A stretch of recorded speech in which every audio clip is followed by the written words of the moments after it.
Family Express, North in Indiana. It's going to be a guide plate, X-ray Lincoln Ocean. Okay. This gentleman here's vehicle failed emissions a couple days ago. He just got the repairs completed, and he was advised by the admissions office to drive it around and let it clear up, which is actually par for the course. So we're just going to make sure that he has no warrants for his arrest and his license is good to go, and we will send him on his way. If a cop pulls behind me, I get nervous. I'm like, what did I do? I get nervous all the time too. I hate it. I hate being followed by the police. But can you see, like, if a driver goes to, like, look through their mirror, can you see that motion of them? Like, do you recognize when a driver, when it's just a driver? Yeah, so, say for example, you're looking from the rear and somebody's driving like this. Okay?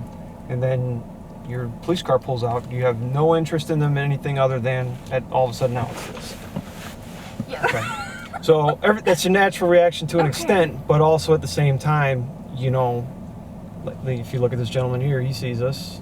He seems just peachy. And like I said, maybe 3/4 of the time, they got a license that's suspended, or they got a small claims warrant, something small, drugs in the car, whatever the case may be. But sometimes, it's just, hey, I don't like the police driving behind me, and dude, I can totally sympathize with that. I think the biggest thing is you always try to give every person, the initial benefit of the doubt. Maybe it's a misunderstanding. Even something so small as, like I was saying, the expired plates. Man, I forgot about it. Okay. What's the course of action that needs to be taken with this? Well, go back to giving them the benefit of the doubt. And does that gentleman need a ticket? No. Hey, friendly reminder, plates expired. Yeah, you're right. Or, in our instance we had, now, pull a guy over that's had his plates expired for a year. And I remember him from stopping him and saying, hey guy, you should get them plates taken care of. Oh yeah, I forgot all about that. Oh really? Well, here we are 6 months later, okay? We've tried to fix this issue. Now we're gonna have to take another course to make this more serious, because it seems as if you're not taking it serious. So I think giving people the benefit of the doubt, I think, plays a lot into it. And treating people how you want to be treated. How cliche is that, right? You've ridden around with, you said, 8 other officers. How many times have you heard people say you treat others like you want to be treated? Yeah. I can't be the first one to say this. Right. Am I? You are not. So a lot of times Maryville will get busy with stuff, and our dispatch is not able to take care of us, so to speak. So we have to enter our own traffic stops sometimes, which is just the nature of it. The whole time I'm talking to him, he's sitting with his foot on the brake and his hand on the shifter. So we're going to go ahead and just prevent their pursuit as much as we can, if that's what the route they chose to take. Yes, I was right. Female subjects out of the car too.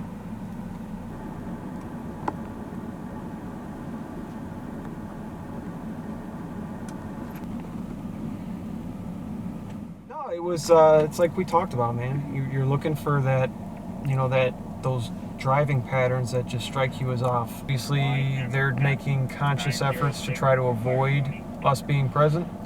So we'll make a traffic stop. His license is suspended, which is not the end of the world, nothing we would really address.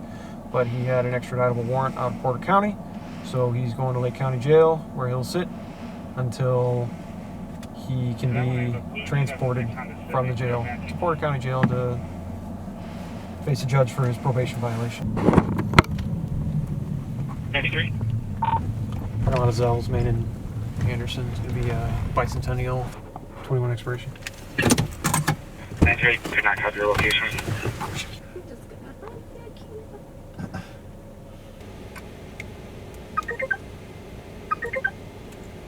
You want to make status?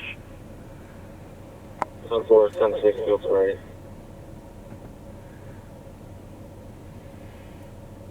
Happy.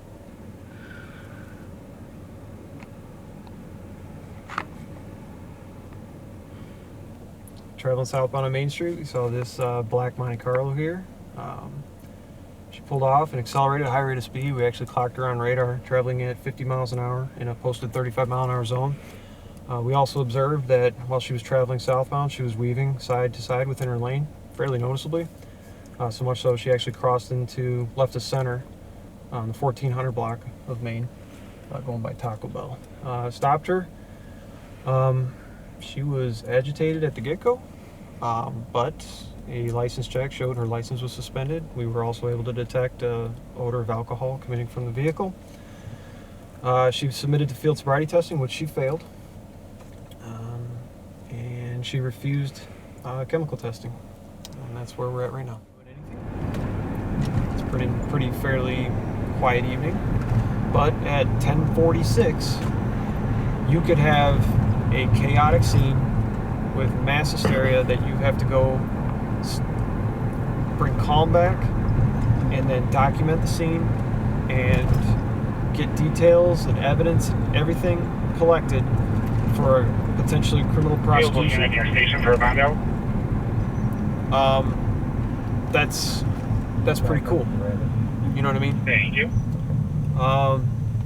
Another thing that kind of drives me to do it, I think that, people would believe that everybody's against the police and that, it's a thankless job. But the fact is that this community has rallied behind their police and made it very clear that they support us, they want us out here doing our job, and that gives you something to fight for. It gives you something to look forward to, something to make sure that you're here for them.